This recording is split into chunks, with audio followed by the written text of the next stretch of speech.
আসসালামু আলাইকুম।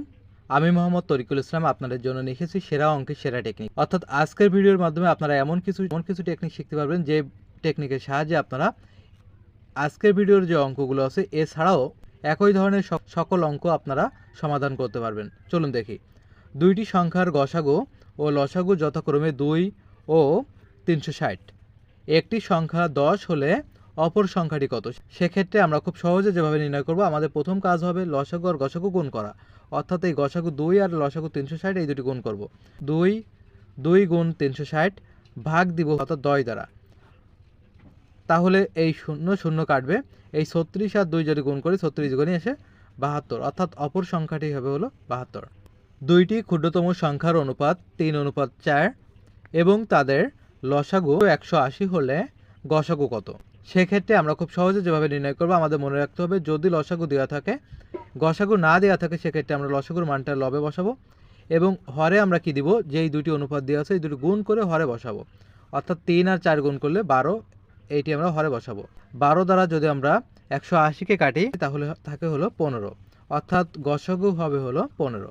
দুইটি সংখ্যার অনুপাত 5:7 এবং তাদের গসাগু 6 হলে সংখ্যা দুইটি লসাগু কত?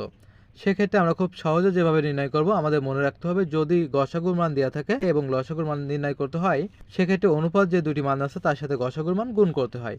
অর্থাৎ 5 গুণ 7 গুণ হলো 6, 6 7 42, 42 আর 5 গুণ করলে আসে হলো 210। এটি হলো এই প্রশ্নের সমাধান। 0.3 গুণ 0.03 গুণ 0.003 সমান কত? সেক্ষেত্রে আমরা খুব সহজে যেভাবে নির্ণয় করব, প্রথমে আমাদের কাজ হবে এই মানগুলো গুণ করা। 3 আর 3 গুণ করলে 3 3 9, 9 আর 3 গুণ করলে 3 9 27। এবার আমাদের দেখতে হবে দশমিকের পরে মূলত কয়টি ডিজিট আছে। অর্থাৎ এখানে আছে একটি, এখানে দুইটি, তাহলে 3টি, 3 আর এখানে 3টি, 6টি। যেহেতু দুইটি ডিজিট দিয়েছি তাহলে এর পূর্বে আরও 4টি শূন্য দিতে হবে। 2 3 4, তার পূর্বে দশমিক দিয়ে আরেকটি শূন্য। এটি হলো এই প্রশ্নের সমাধান। বন্ধুরা, এবার যে অঙ্কটি, এই অঙ্কটি সর্বশেষ অঙ্ক, চলুন দেখি।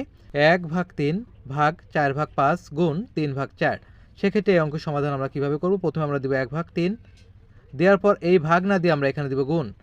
গুণ দিলে আমাদের মনে রাখতে হবে পরে যে ভগ্নাংশের মান আছে সেই ভগ্নাংশের হর লবে যায় এবং লব হরে আসে। 5 এবং হরে আসবে হলো 4 গুণ 3 এর 4। এখন এই 3 আর 3 কাটবে, এবার তাহলে লবে থাকে 5 আর হরে এই 4 আর 4 গুণ করলে 4 4 16। এটি হলো এই প্রশ্নের সমাধান। বন্ধুরা, যদি ভিডিওটি ভালো লাগে লাইক কমেন্ট শেয়ার করতে ভুলবেন না। আর যারা নতুন আছেন ভিডিওটি দেখছেন, গণিতের এমন আরও অনেক টেকনিক শিখতে আপনারা অবশ্যই আমাদের আইডিটি ফলো দিয়ে রাখবেন।